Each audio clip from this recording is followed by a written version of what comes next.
Par communiqué en date du 31 décembre 2018, le ministre de l'Intérieur et de la Sécurité a porté à la connaissance de l'opinion nationale, de nos populations, la mise en place de délégations spéciales pour gérer, liquider les affaires courantes dans les communes de Boroko, de Rubino, de Grand Bassam, de Pobre et du Plateau. Il est du devoir de l'administration d'expliquer aux populations le sens de cet acte, mais également les conséquences. Donc, tenons-nous-en aux aspects techniques et administratifs, donc à nos compétences dans cette matière précise. Qu'est-ce qu'une délégation spéciale? Une délégation spéciale est prévue par les textes, notamment la loi 2012-11-28 du 13 décembre 2012 portant organisation des collectivités territoriales, en son article 43, qui prévoit qu'en cas de suspension, dissolution, ou si l'installation du conseil n'a pas eu lieu, on met en place une délégation spéciale pour gérer les affaires courantes. Et cette loi fait partie d'un autre dispositif portant prorogation des mandats des conseils municipaux. Vous savez que le mandat des conseillers municipaux et régionaux était arrivé à expiration, mais comme la CEI devait organiser les élections de façon technique, le président de la République avait donc pris le décret en avril qui a prorogé le mandat de tous les conseillers municipaux et régionaux jusqu'au 31 décembre. Donc par le fait combiné de cette loi et du décret, les mandats en cours des différents conseillers ne sont plus valables. Qu'est-ce que ça veut dire en termes concrets?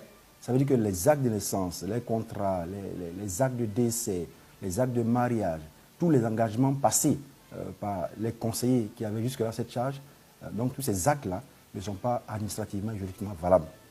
Donc la délégation spéciale est une délégation qui est mise en place pour liquider les affaires courantes le temps que s'installe les conseils comme le prévoit la loi.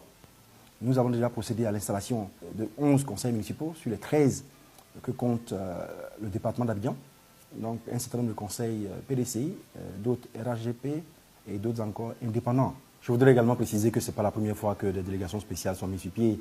Il y a déjà eu des délégations spéciales à Sayoua, il y a eu des délégations spéciales à Bounoua et un certain nombre de communes. Les aînés sont là, les archives de la Côte d'Ivoire, la mémoire institutionnelle est là pour nous le rappeler. Et c'est des situations dans lesquelles les préfets ont géré les affaires courantes et puis très vite lors des revenus. Et donc les conseils municipaux sont mis en place, on continue à travailler. Donc ce n'est pas nouveau, j'ai lu dans les réseaux que c'est la première fois dans l'histoire de la Côte d'Ivoire. Non, ce n'est pas la première fois, c'est des choses prévues par la loi. Une loi est anticipative. La loi anticipe sur les crises éventuelles qui peuvent survenir, des situations comme celles que j'ai citées, qui font qu'il faut assurer la gestion, la continuité du service public. Donc c'est déjà arrivé dans l'histoire de la Côte d'Ivoire et dans d'autres vidéos, mais si vous êtes disponible, on peut vous donner tous les documents qui vous indiquent exactement les dates, les années, les communes où il y a eu des délégations spéciales. C'est dans l'exécution des prérogatives de l'administration que ces situations apparaissent et donc elles sont normales. Cependant, souhaitons que les choses évoluent très vite pour que le fonctionnement ne soit pas impacté. Il faut retenir que l'État ne s'arrête pas. Il y a des situations actuellement dans ces deux communes. Mais la satisfaction des besoins des populations est permanente. Un État ne s'arrête pas, quelles que soient les circonstances, quels que soient les événements. Le citoyen doit aller au travail, il doit être soigné, il doit être sécurisé, il doit avoir l'emploi, il faut assurer la salubrité. Un enfant qui naît aujourd'hui a besoin de son acte de naissance, les gens doivent se marier. Donc il y a des actes qu'il faut signer. La délégation a pour but de rendre concret ce fonctionnement de l'État. C'est éminemment important et donc c'est ça le rôle. C'est ce rôle que joue le préfet, comme il le fait déjà dans le cadre de ses fonctions. Le préfet a joué un rôle régalien. Il est chargé de la représentation du président de la République, du gouvernement et de certaines institutions sur son territoire. Et peut-être c'est le lieu aussi de le rappeler qu'aujourd'hui le grand public voit le préfet jouer ce rôle, mais le préfet assure la tutelle des communes et des régions. Le préfet participe aux délibérations, il participe à la validation des budgets, il participe à l'approbation des projets. Il a aussi un pouvoir de contrôle, il intervient en cas de dysfonctionnement. Donc c'est un peu la continuation de ce travail-là. Cette situation est une situation prévue par nos textes depuis très longtemps. Ce n'est pas un décret qui vient d'être signé, ce n'est pas une décision nouvelle. Ce sont des dispositions législatives qui existaient depuis très longtemps, qui ont été reprises avec les évolutions de notre pays. Et nous avons vu de nombreux commentaires dans les réseaux, un peu partout, sur la question de la décentralisation, sur le fait que ce soit un recul. Non, il n'y a pas de recul. La Côte d'Ivoire a consacré la décentralisation comme étant le premier maillon de développement local. Et cela a été confirmé par tous les gouvernements et renforcé par le président Alassane Ouattara. Le président est convaincu que le développement doit se faire par la base, de la base au sommet, et non le contraire. C'est pour cette raison que la décentralisation a été renforcée sous différents aspects que je vais citer. Le premier, c'est sur le plan constitutionnel. La nouvelle constitution de la République de Côte d'Ivoire a consacré la décentralisation et le rôle des élus locaux.